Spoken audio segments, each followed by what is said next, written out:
que se trouvait la chapelle de l'Institut qui a été détruite lors de l'incendie. L'histoire de cette chapelle mérite que l'on s'y attarde quelque peu.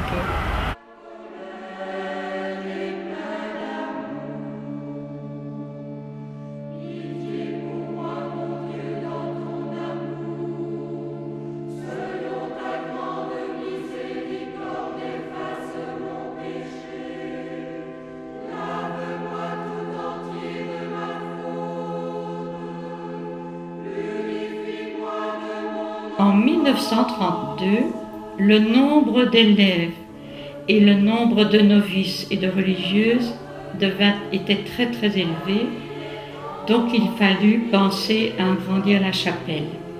La chapelle fut coupée en deux dans le sens vertical, d'un côté le chœur, de l'autre côté l'abside.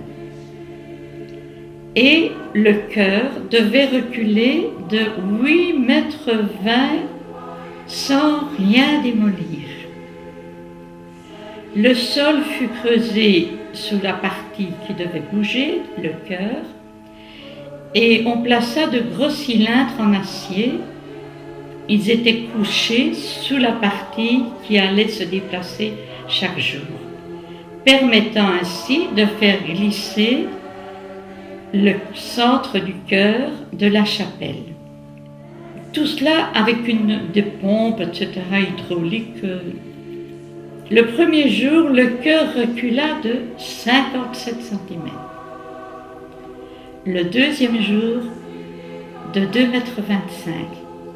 Et au bout de 5 jours, les 8,80 m étaient atteints. Alors, il a fallu reconstruire toute la partie creuse, puisqu'il y avait 8,80 m où il n'y avait aucune construction. Et il paraît que le travail était tellement bien fait que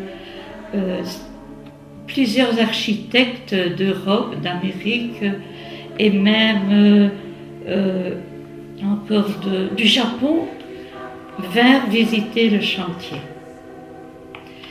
Et on ne vit aucun raccordement, ni à l'extérieur, ni à l'intérieur.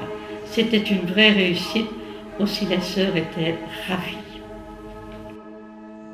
Le 5 janvier 1945, un robot éclate à 60 mètres de la chapelle.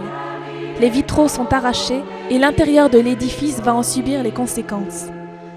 En 1949, les 3 vitraux du chœur transforment le lieu.